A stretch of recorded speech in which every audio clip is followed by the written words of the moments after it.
something about me when it comes to being a spoiled brat. It's not that it really ever just started with my father, because multiple times I've talked about how one of the reasons why I have high standards with men and stuff like that is because even at my parents' old age, my dad is still the one paying my mom's bills, right? Like, I just believe that's what provider men should do. And to put an additional ticking point onto that is the fact that I'm also religious, and one of the best providers in my life has always been God, the man upstairs. On God's time, you best believe it.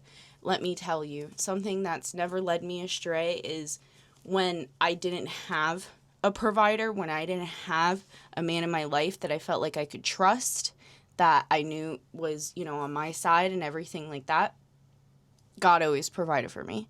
And God has always led me to another path that made me happy as long as I didn't let my faith waver. And so that's one thing about me, is that in itself shows I'm a loyal person.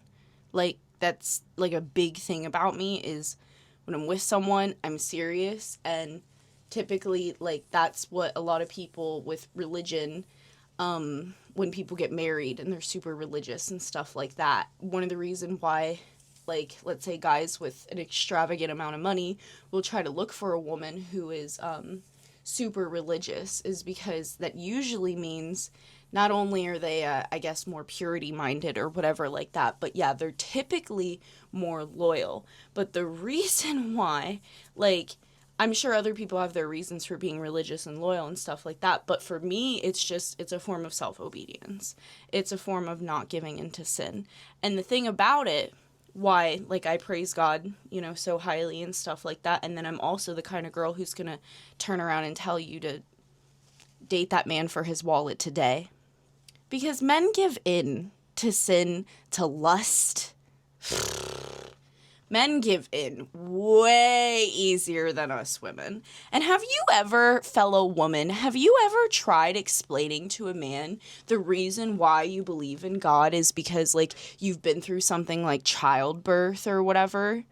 And it just doesn't, it just falls so deaf on a man's ears. He'll tell you he's atheist and he doesn't believe, like, it's really hard to sway men's beliefs.